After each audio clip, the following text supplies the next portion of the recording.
gentlemen, I've just been asked to say a few words about our involvement with Little Havens, because we've been quite closely involved with it over the last 5 years. We actually did our first concert in 2005 as a quartet for Little Havens, and we've done a number of concerts since then. Over our existence, over the last sort of 5 years, doing public concerts, we've raised around £20,000 for charities.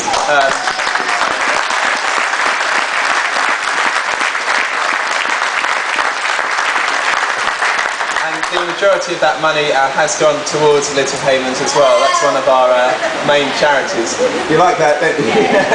And we're really pleased to be working with Little Havens. We know it's a great organisation doing great work in the community here, and we just really appreciate coming along and being able to perform to you this morning, and we look forward to many more years in doing concerts and working with you. So thanks so much for having us today.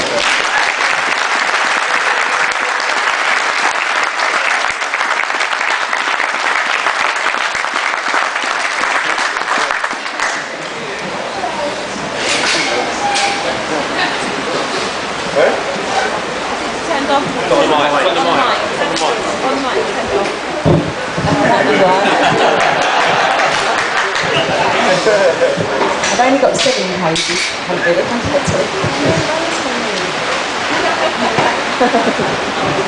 Hello.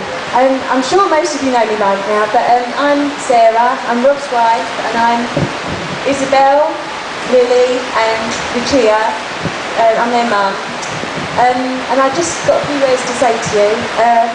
Every year I sit at home and I think, how can I possibly thank you all enough for doing so much, giving all your time and your money, and asking all your friends and family for money too, which I know it's not easy, it's really hard to do. And we really appreciate you coming, whether it's your first or your 6th year, or anything in the middle. And I'd just like to tell you a little bit about our middle daughter Lily.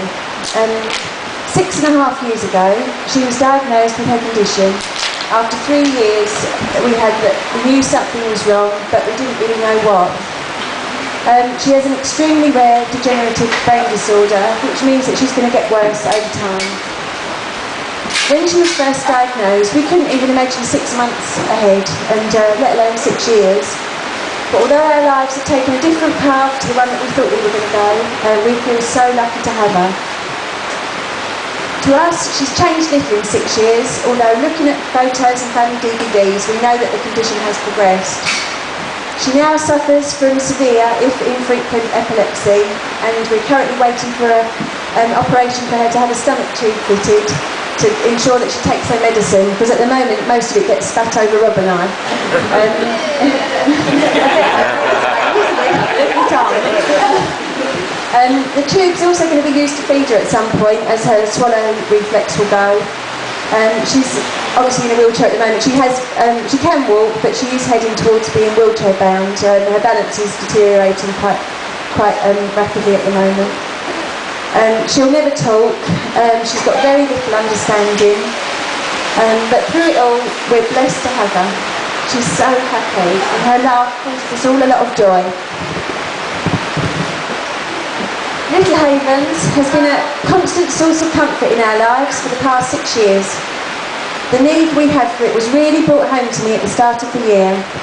We had builders in, one of them's actually in today, and the snow was here, and as you remember, it wasn't going anywhere. I couldn't get the car off the drive. We had 2 really long power cuts. It was a nightmare basically, and we had a long weekend stay booked at the end of this particularly bad week.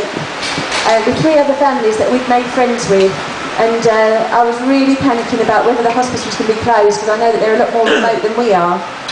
But thank goodness it wasn't, and at the end of the week I arrived with my 3 girls and felt such an overwhelming sense of relief. It was literally coming in from the cold to an enveloping warmth, and I just sat down on the underfloor heated floor and just felt so warm and relaxed and didn't want to move. Lily was looked after from the moment we arrived, and the other 2 girls were excitedly rushing around playing. And I just wanted to try and capture that moment and try and share it with you to tell you what Little Havens means to us. I've heard it described like a cup of hot chocolate and a cuddly blanket, and it really does feel like that to me. The last thing I would really like you to remember after today is that no one wants to be told that their child will need to use a hospice, with all that entails. But once you come to terms with that, it really does become a lifeline to the whole family, and we're really grateful to know that it's here for us and all the other families who need it, whatever lies ahead. And I'd just like to thank you all once again for coming, and there's a couple of special thank yous I'd like to say, mainly to my mum and dad, who are, oh, there they are, sitting over there.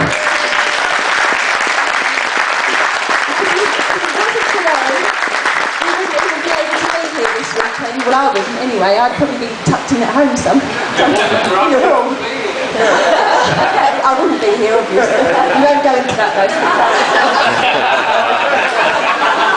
I would also like to say a really big thank you to Isabel and Lucia, because they never get a mention, and both have been really special sisters to Lily, and Isabel's a real big help to me, always doing the wiping up really happily.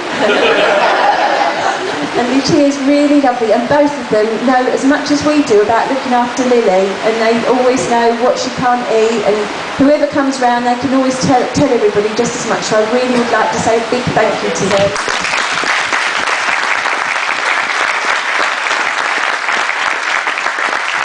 And the last thank you is to Steve and Sandra, because they really are special friends, and they know they are. And without the two of them, this event really wouldn't happen, and we really would like to say thank you once again, 6 year, I think about 7.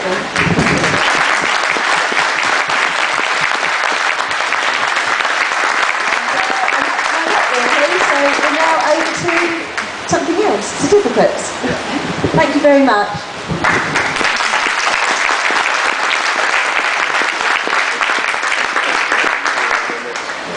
So we'd like to hand out some certificate and medals to all the participants, so if you'd like to come up when I call your name. John Atwell.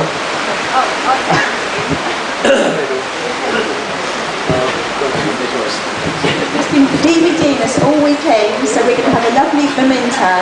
Thank you very much.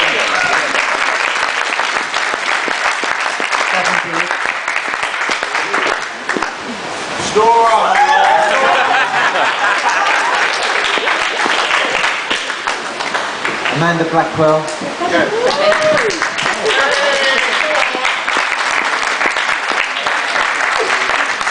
Rosie Blazard.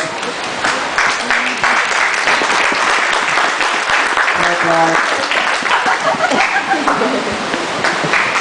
Lee Bly.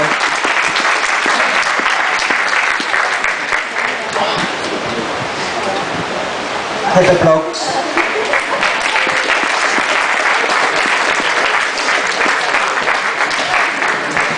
Mark Bradbury.